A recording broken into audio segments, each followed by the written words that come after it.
I'd say, mate, that's nuts. We'd never be able to build the companies we have, the world-beating exporters, the drivers of productivity and wage growth, if the only investment we can get is within our borders. I mean, that most of the world would think that position to be completely insane. We're seeing a very similar thing here, I think, where, you've got a national party coming out sort of strongly fighting against, big banks, big supermarkets, big energy companies. This thing has been debated for a long time, and finally there does appear to be some movement at least to try and measure it. Not everybody can succeed in Australia. I mean, Kaufmann, which is another German brand, they spent a lot of money and they pulled out in 2020 without even selling a sausage. You're really looking at quite long days, much longer than an office worker would face. As I said, perhaps sometimes up to 13 hours a day when you're operating a bus.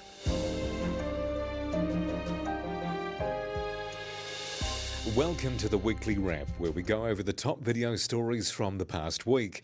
First up, Associate Finance Minister and ACT Party leader David Seymour is adamant New Zealand needs more foreign investment to lift its woeful productivity rates. Here's political editor Brent Edwards. Associate Finance Minister David Seymour, you're looking to free up the overseas investment rules. Why? Because we are 34th out of 34 ranked OECD countries in terms of the stringency of our rules. The result of that is we're 26 out of 34 for the amount of foreign direct investment per worker. Some people won't be worried about that, but actually having a very small economy and only being number 26th is a lot worse than it sounds, because a lot of the countries that we compete with have relatively large pools of capital within their border. As a very small trading nation, we need to actually be one of the most open, not the most closed. And why does it matter? Ultimately, because foreign direct investment brings two things that raise wages. One is capital, and two is ideas. So, example I always use, and I try not to identify the businesses, but I spent an afternoon visiting businesses one day, and I went to one that was in the beverage industry, had serious investment out of Europe, and it was a slick, sophisticated, forward-looking operation with lots of robotics and mechanisation and automation and all the rest. The others, down the road, were good people, and I liked them, and I wish them all the best, but it was hard to see how they were going to compete at that level, and ultimately that's the difference. Because did they not have the money to invest in the robotics and... Well, it's part. You can only guess that it was money, but I suspect it was also impetus and ideas. So this other one was part of quite a big global conglomerate, and so they were getting a whole lot of stuff that had been developed over a long period of time in big organisations in different countries, and they were just downloading that as this is how we do business. But they also had the source of capital to pay for it. I mean, one of the arguments too would be, though, that firm, the profits are going offshore, the other firm, presumably the profits stay onshore, and couldn't more help be given to that company to actually lift its performance? Well, I think everyone faces a dilemma when they're building a company, or at least a lot of entrepreneurs have to decide, do you want to have a big share of a small company or a smaller share of a much bigger company? And most people over time work out that yes, if you get more investment, that means that some of the return on that investment will go to the investors, but there's no counterfactual where you have lots of money and get all the return on the investment. That's a pipe dream. The choices are either you get 100% of the return on the money that you have, or you build something much bigger with your partners who may be from overseas, and together you get stronger and produce more. Are there any broader kind of macroeconomic concerns, though? Because, I mean, just looking at the numbers around overseas investment and New Zealand investment overseas, our international investment position is negative. There's more invested here than we invest overseas. And that does mean that profits go overseas, which doesn't help the current account deficit. I mean, are those sorts of issues that you... Well, you could make the argument in either direction. New Zealand could decide to ban all foreign investment in absolutely anything, as we've more or less done with residential property. Now, if we were to do that, I suspect that over time, the productivity of New Zealand firms, the value of the products exported would actually fall, and yet New Zealanders, of course, would still keep consuming things that we need, like cars and electronics and other stuff we import, and our current account deficit would be worse. On the other hand, you could argue that with greater investment, more sophisticated firms, like the example I mentioned, the value of what New Zealand firms and workers produce will increase, and actually our ability to pay our way in the world will be all the greater. And I guess too, on the other side, we do push to be an open trading nation. We want to be able to trade openly with other nations. So you think investment flows should have the same level of freedom? Well, I do, because we call ourselves a trading nation. I'm proud of the vision of New Zealand as a trading nation, but the truth is that our exports as a percentage of the economy have fallen in recent decades. If we want to get to where, say, a Denmark is, they have a lot of big industry, heavily diversified, high-tech and much higher wages than us. If you went to Denmark, which is a country of 5 million people, and said, no, you've got to stop getting any investment from the rest of the EU. You can't have investment from outside the 5 million people in Denmark. They'd say, mate, that's nuts. We'd never be able to build the companies we have, the world-beating exporters, the drivers of productivity and wage growth, if the only investment we can get is within our borders. I mean, most of the world would think that position to be completely insane. And yet that is the position of the people who oppose overseas investment in New Zealand. I'm proud to be part of a government. I'm proud that it's an ACT Party coalition commitment that's driving this. We're saying, no, actually, New Zealand's better than that. We're proud of our achievements. We see it as a vote of confidence in our country that people would like to invest here in New Zealand. And actually, if we can trade value for value and get stronger together with our friends around the world, then it's a fabulous thing. You fence off residential land, farmland, fishing quota. I mean, if you had your way, would those be opened up as well? Well, my way is the government way. I'm a fully signed up member of the coalition. Obviously, this coalition is 3 different parties and they all come with different concerns. And in the case of residential housing, this government has a commitment to New Zealand First that we won't open up overseas investment to residential housing. That may change, it's up to them.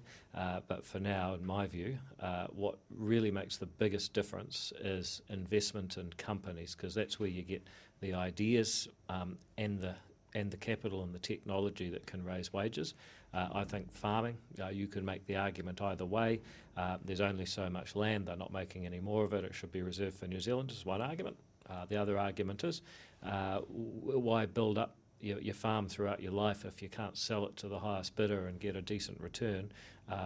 Why try and become more productive if you can't get foreign capital into a farm, which is ultimately a business? So that you can argue that either way, but in the spirit of a coalition government, where we've landed is pro-business, excluding farmland and excluding residential property and fishing quota. Well, a New Zealand First Minister Shane Jones has announced this week that the government's considering special economic zones, and one of the things he says of that is it could encourage greater foreign investment. Do you see those sorts of initiatives as helping boost foreign investment? Well, a special economic zone's a very interesting concept. There's really 2 ways that you can go about making it easier to do business. One is to have a confined area where you say, look, we're going to dramatically restrict the rules here and free things up. That's one option. The other option is that you decide that you're going to improve the rules across the whole country, but maybe not as much. Personally, I think it's better to get one consistent set of rules across the country and make them the best possible. But look, if the government decides to put in place special economic zones, well, that'll be the product of a debate that would have to come before Cabinet. I mean, also around competition policy, which seems to be linked, and the government seems, for instance, in supermarkets, wanting to encourage a third entrant into the market here, which presumably would be a foreign investor. How much are those things all linked? Well, first of all, I think when you're 34th out of 34 for openness to investment, that's not helping get an Aldi or whoever it might be to compete in the supermarket sector. Also, just make the point that we've had supermarkets in this country that have taken 28 years to get resource consent, so our resource management reforms are absolutely critical, and we also need to start thinking about what's the stability of our regulatory platforms. So, the Regulatory Standards Bill, which says actually politicians have to ask and answer a set of questions before they go about regulating, I think that is going to make a big difference too. With the grocery sector in a perilous state, Shoeshine wonders this week whether or not politicians can afford to listen to voters' concerns about the cost of living in the wake of the COVID-19 pandemic. Senior journalist Karen Shearer with the latest. Karen, can you tell me why Willis is being so feisty about this? Yeah, look, I think it's pretty obvious, really. In the wake of the COVID pandemic, grocery prices sort of went mad just about everywhere in the world, really. And, the message is coming through from consumers loud and clear that they're pretty worried about how much they're paying at the supermarkets each week. Politicians these days pay pretty close attention to focus groups, and it's obviously coming through strongly for the National Party. This is not an issue just for New Zealand. I mean, it's been a big one in Australia as well, hasn't it? Yeah, no, absolutely. Of course, it's exactly the same issues over there. I mean, they're also complaining about the market concentration over there. It's been a very interesting political situation there too, but like here, really. We've seen the Labour leader, Anthony Albanese, come out and condemn his political opponents for attempting to break up capitalism, because in Australia they are in fact talking about the coalition over there, the Liberal Party, is actually backing an option which would see the courts being allowed to break up the big supermarket A little bit of chains. political irony there, considering Albanese's a Labor government. Yeah. Exactly, yeah. and that's why it's been quite interesting here too. We're seeing a very similar thing here, I think, where you've got a National Party coming out sort of strongly fighting against big banks, big supermarkets, big energy companies. It's it's been quite discombobulating, I think, for some in big business. Okay, well, let's talk about the industry then, and they are big business. What do they think of the government stance? The industry is not just big. There's small players too who are obviously chewing the government's ear. The small suppliers who have been arguing for many decades that they want to get a fair deal. Obviously they're pleased that something's finally happening, but sort of grumpy that it hasn't happened earlier, I suspect. But also, a bit pessimistic about whether maybe the system is just a bit so broken now that it can't be fixed. Right, okay. But we did see Nicola Willis come out and say, third player have been approaches. Are we likely to see a third player come into the New Zealand market? I personally think I would be very surprised if the warehouse does not have another go at this. Right. I think they made it clear that they still had unfinished business in the grocery sector. Whether there are any others, it does remain to be seen. There's been a lot of talk of Aldi coming here. Aldi is the big Dutch discounter that has actually come into Australia and got quite a number of stores there now. But the message from Australia is that actually, although there are obviously pockets where they've helped consumers, it hasn't made much huge overall difference to the general sort of market dynamic. And that's why some people here are still arguing that perhaps we need the nuclear option here too, of breaking up the chains. With the Treasury not exactly jumping to respond to the Auditor General's criticisms about the poor measurement of public sector performance recently, political editor Brent Edwards took a look at how to get better reporting on major government policy decisions. NBR political editor Brent Edwards, is the government finally going to be able to measure the effectiveness of its spending? Look, it's not time to pop open the champagne corks yet, but there does seem to be, at long last, some steps being taken to try and look at the effectiveness of spending. Just measure, well, government's going to spend this money, but actually did it achieve what it wanted to do? And the Treasury is now looking at it. It's set up about 11 what it calls major policy decisions, and it's trying to then get those departments responsible for them. It's a designated lead departments responsible for those particular decisions to then report much more in much more detail about, well, hold it, what did that spending achieve? Was the policy outcome that it was meant to achieve, was it achieved? And take, for example, the Ministry of Health is responsible for reporting back on COVID-19 and pandemic preparedness. Yeah. So, there's a measure there. So it's got to come back and say, well, actually, yes, we've achieved it. Here's the outcome. In actual fact, we've done things. We haven't just spent the money on this. We've actually... But you put that into context, the Ministry of Health, there are billions and billions and billions of other dollars that go into the health sector, which at the moment you won't necessarily get that sort of reporting back on. Okay. This has been going on for years, though. Why now? Yeah, well, it has. I mean, we haven't known really forever whether government spending is effective or not. Yeah. But in the last several years, the Auditor General, John Ryan, has really been focusing on this. He's done a number of reports.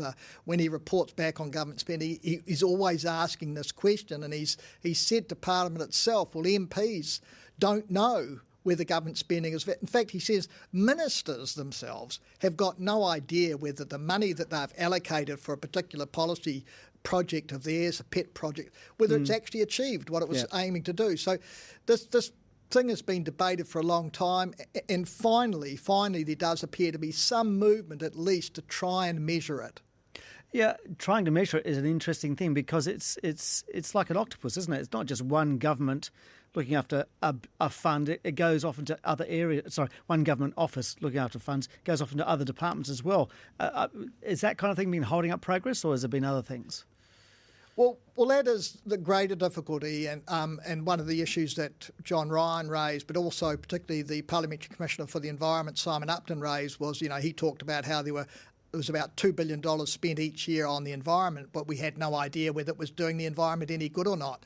And largely, a lot of the reason for that was because there are several departments spending that money on different things. And so there was no sense of cohesion around, well, hold it, who's measuring all of that spending in terms of its effectiveness? And so that is an issue. And it does get a bit difficult. And I know the Treasury went out to what it called 8 lead departments and asked them about its proposals around requiring greater reporting on performance. And they said it was a great idea, but they basically all sort of pointed the finger at someone else and kind of thought when it applied to them, they didn't like it. And one of the things they kind of objected to was, why should I be held to account for that spending when other departments are actually doing stuff on it?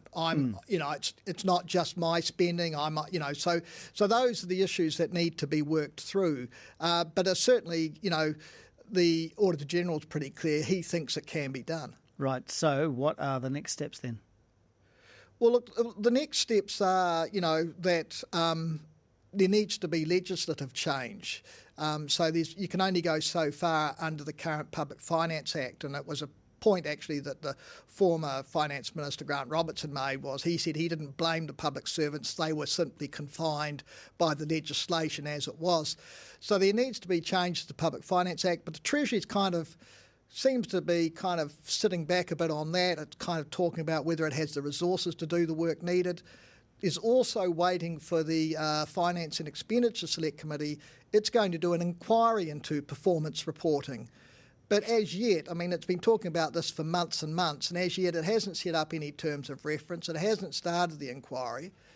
But you'd have to imagine for MPs who are kind of the guardians or bastions of sort of ensuring the public purse, the taxpayers' money is spent well, you think they might get on and do it. But it's just another delay, really, in getting through to some sort of, coherent kind of way of measuring the performance of government spending. And, as John Ryan, the Auditor General, says, he presumes that most ministers would want to know that the money they're spending is actually being well spent and achieving the outcomes they wanted. In this week's Underarm column, Australia correspondent Lachlan Cahoon takes a look at the major grocery disruptors in Australia and notes New Zealanders should be hoping the cheaper and very different models come across the ditch. NBR's Sydney correspondent Lachlan Calhoun is looking at Audi's success in Australia in his Underarm column this week and wondering how that might translate to New Zealand. Lachlan, before we get to Audi, I understand that you had something of a retail revelation last week. Yes, I mean, I was on a road trip. I come from South Australia, and I was back in South Australia for the first time in a long time. And I was in a region called the York Peninsula, which is like a wheat, barley growing area. Hadn't been there since I was a kid. And I found this supermarket chain called Drake's, which I'd never heard of.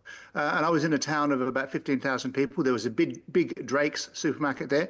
And up the road, there was an even larger town of about 20,000 people. There was one there as well.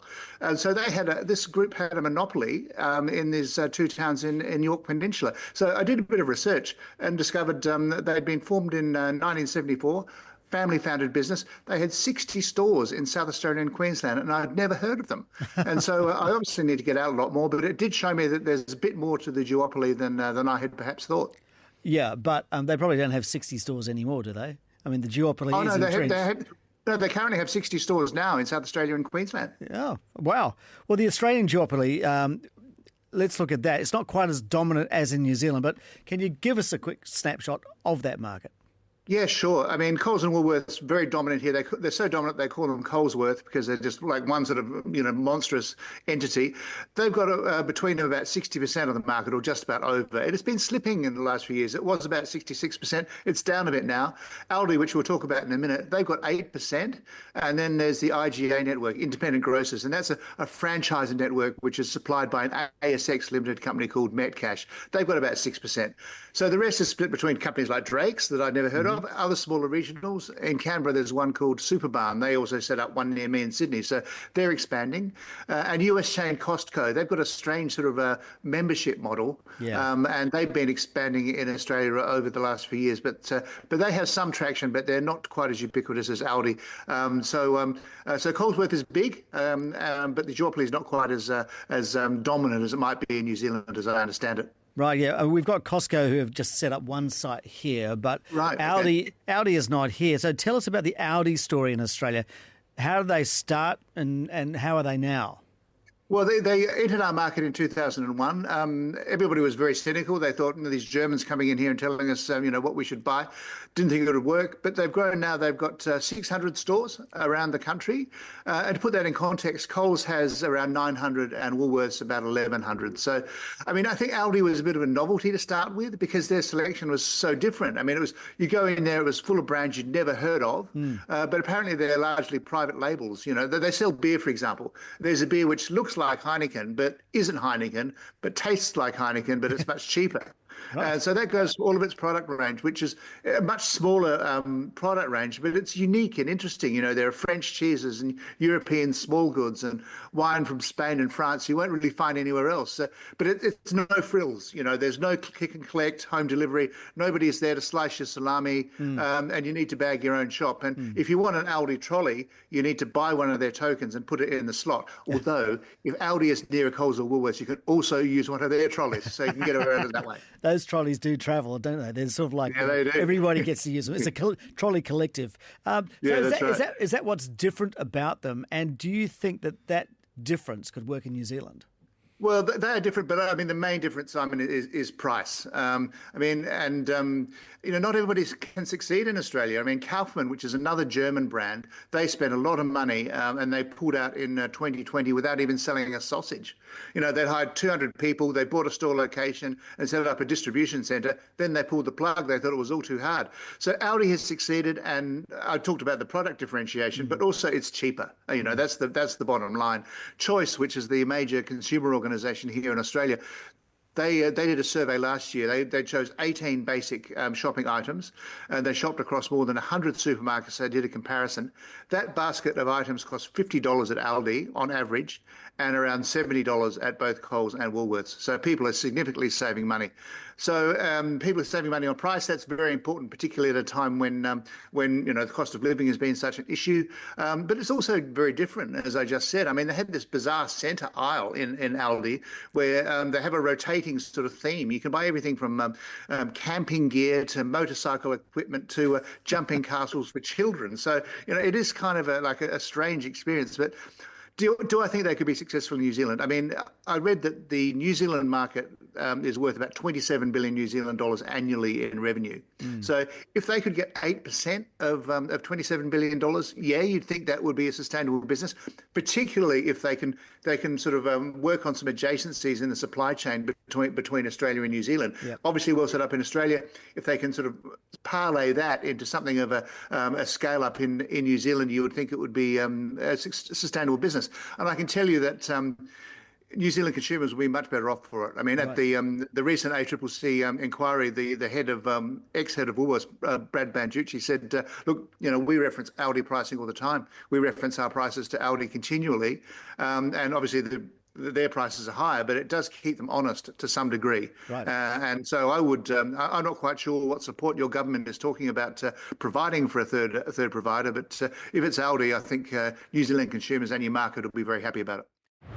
And finally, this week, employment lawyer Gerard Elwell discusses the consequences of a recent Court of Appeal that allows an employer to treat split shifts as separate work periods under the Employment Relations Act. In Toil and Trouble this week, we look at the pros and cons of split shifts.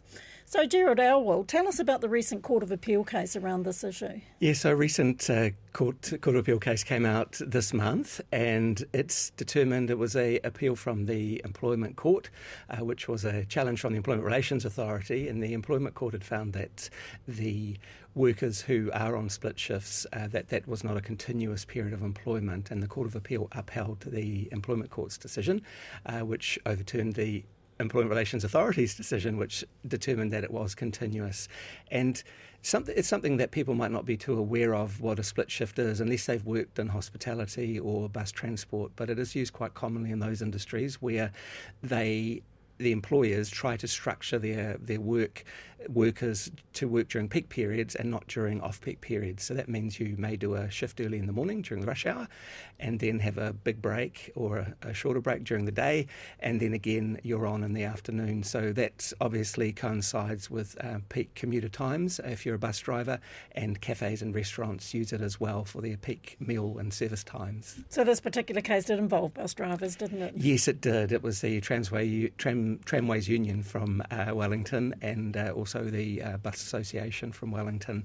And it's quite an interesting one because it does present challenges, and for the workers it offers advantages in terms of the business, in terms of reducing their labour costs, but there are some challenges, and one of the ones noted was the length of time between when they start and when they finish, and that can be up to 13 or 14 hours in some cases between when they start work and when they finally get to go home having finished work. So the breaks between shifts are unpaid, but what breaks are provided for when you introduce this sort of system? Yes, this is all set out in the legislation. It didn't used to be, interestingly enough. So until 2019, when the legislation came into effect, it was just a provision of reasonable breaks.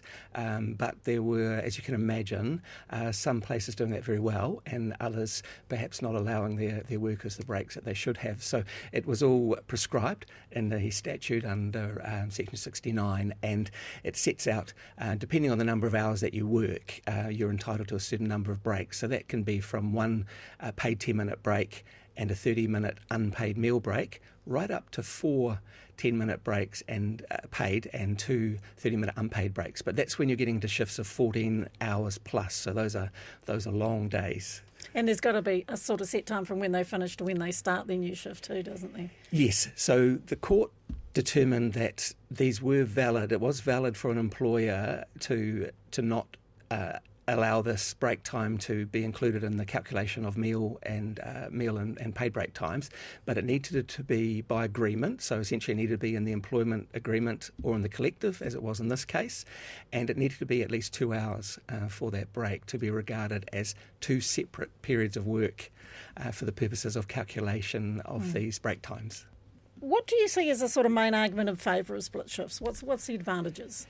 Yeah, the advantages for business are they can manage their costs, and transport and hospitality are 2 areas where the cost margins are very fine, very low profit margins, and probably many of these businesses would argue, as the company did, that the costs would be significantly more, and that would create pressures on their viability. So, advantages for the business in terms of managing their workforce, flexibility, reduced costs.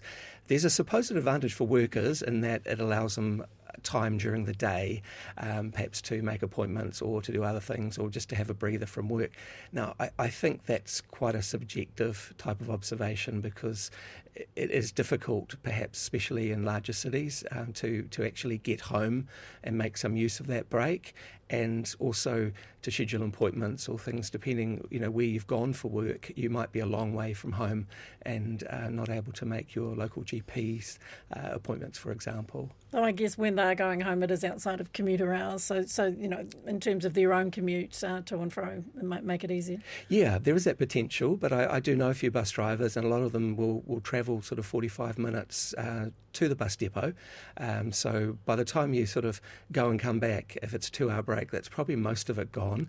And WorkSafe are actually not particularly in favour of split shifts, which is interesting. They see it as a risk for worker fatigue, because you essentially need to be on to some extent for that whole period. You can't go and do something recreational or anything that might affect your concentration or ability to do the job.